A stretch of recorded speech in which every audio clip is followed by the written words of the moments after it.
पश्चिम बंगाल के पुरुलिया जिले में उत्तर प्रदेश के 3 साधुओं के साथ मारपीट का एक मामला सामने आया है। बताया जा रहा है कि स्थानीय लोगों ने उन्हें बच्चों को पकड़ने वाला समझ लिया था। स्थानीय लोगों और पुलिस के अनुसार ये मामला 11 जनवरी गुरुवार का है, जब यूपी के 3 साधु मकर संक्रांति पर गंगा स्नान करने के लिए गंगा सागर जा रहे थे। इस दौरान वो रास्ता भटक गए। सही रास्ता जानने के लिए उन्होंने पास से गुजर रही 3 लड़कियों से रास्ते के बारे में पूछा। भाषा समझ में नहीं आने के चलते तीनों लड़कियां साधुओं को देखकर चिल्लाने लगी। लड़कियां चीख पुकार मचाते हुए वहां से भाग गई। शोर सुनकर भीड़ इकट्ठा हो गई। लोगों की भीड़ ने साधुओं को पकड़ लिया और मारपीट शुरू कर दी। वो समझ रहे थे कि ये लोग साधु का भेष बनाकर बच्चों को उठा ले जाने के लिए आए हैं। खबर पाकर पुलिस मौके पर पहुंच गई और तीनों साधुओं को भीड़ से निकालकर काशीपुर थाने ले गई। इस घटना के बारे में पुरुलिया के एसपी अभिजीत बनर्जी ने बताया कि 3 साधु एक गाड़ी में जा रहे थे।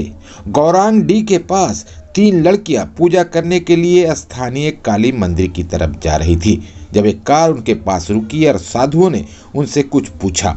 भाषा समझ में नहीं आने के चलते कुछ गलतफहमी हो गई और लड़कियों को लगा कि साधु उनका पीछा कर रहे हैं। स्थानीय जनता आ गई और साधुओं को दुर्गा मंदिर के पास ले गई और उनके कार में तोड़फोड़ की। साधुओं के साथ मारपीट भी की गई। पुलिस ने साधुओं को हर तरह से मदद पहुंचाई। एक साधु की शिकायत पर मामला दर्ज किया गया है। अब तक 12 लोगों को गिरफ्तार किया गया और जांच जारी है। साधुओं के साथ मारपीट की इस घटना की खबर फैलते ही बीजेपी इसमें कूद पड़ी है। हालांकि साधुओं के साथ मारपीट करने वाले तमाम लोग हिंदू थे, फिर भी बीजेपी ने इल्जाम लगाया है कि बंगाल में हिंदू होना अपराध हो गया है। यहाँ हिंदू सुरक्षित नहीं है। आपदा को अवसर बनाते हुए बीजेपी नेता अमित मालवीय ने कहा है कि ममता बनर्जी के शासन में शाहजहां शेख जैसे आतंकवादी को सुरक्षा मिलती है और साधुओं की हत्या की जा रही है। पश्चिम बांगलाते आबार महाराष्ट्रेर जे पालघरेर जे छाया देखा गেছে। पश्चिम बांगलाते साधु सन्तदेरके तृणमूलेर आश्रित गुंडारा मारपिट करे एवं शेख शाहजहानेर मतो गुंडा आतंकवादी से निर्विकारे घुरे बेड़ाय। पुलिस निछकेई जाने এই केस यदि एक्सेप्ट হয়, এটা যদি ছানবিন করতে হয় তো বড় মাথা ধরা পড়ে যাবে। তাই তাদেরকে একদম ম্যানেজ করে চেষ্টা করেছে যাতে কারো কিছু না হোক। স্থানীয় আপনি যদি ছানবিন হয় তাহলে দেখবেন এখানে কোনো বালি মাফিয়া আমি শুনেছি।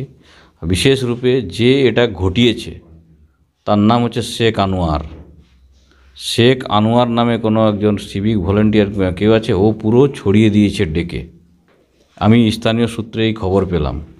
যখনই দেখেছে গেরুয়া বস্ত্রধারী পুরো গ্রামের লোককে সে উগ্র করেছে, আতঙ্কিত করেছে এবং যে আপনারা ভিডিওটা দেখতে পেয়েছেন তার করা ধরা। এটার মধ্যে যখন পুলিশ বুঝতে পেরেছে এটা অন্যদিকে যাবে, তখন পুলিশ ধামাচাপার জন্য দেওয়ার জন্য এদেরকে ম্যানেজ করার চেষ্টা করেছে। এদেরকে ম্যানেজ করার আমি যখন পৌঁছাই তার আগেই এদেরকে সঙ্গে সঙ্গে রাত্রে এরা খাট পাচ্ছিল শোয়ার জন্য, সঙ্গে সঙ্গে পিছনের দরজা দিয়ে নিয়ে আর পালানোর চেষ্টা করেছে। দিয়ে আমি গিয়ে তাদেরকে উদ্ধার করে এখন আবার নিয়ে চলে এসেছি। কালকে সসম্মানে এনাদেরকে গঙ্গাসাগরের উদ্দেশ্যে বিদায় করা হবে। আপনারা কি মানে নিজের তরফ থেকে কোনো অভিযোগ কিছু করবেন? অবশ্যই ওখানে আপনারা দেখতে পাবেন তৃণমূলের কোনো একজন ছেঁচকা চোর নেতা, নিজে স্বঘোষিত নেতা টুইট করেছে, পোস্ট করেছে শুনলাম। তার বিরুদ্ধে লিখিত অভিযোগ করা হয়েছে। সে নাকি বলেছে কি এই সব সাধুসন্তরা বিজেপির দালাল, মেয়ে পাচারকারী, এরকম করে তৃণমূলের কোনো স্থানীয় নেতা পোস্ট করেছে। আমি শুনলাম, আমার কাছেও এসছে তার স্ক্রিনশট, তার লিখিত অভিযোগ করা হয়েছে। তার মানুষটাই উদ্দেশ্যটা হচ্ছে কি গেরুয়া বস্ত্রধারী যদি কেউ এলে এখানে তৃণমূলের লোক মারপিট করবে।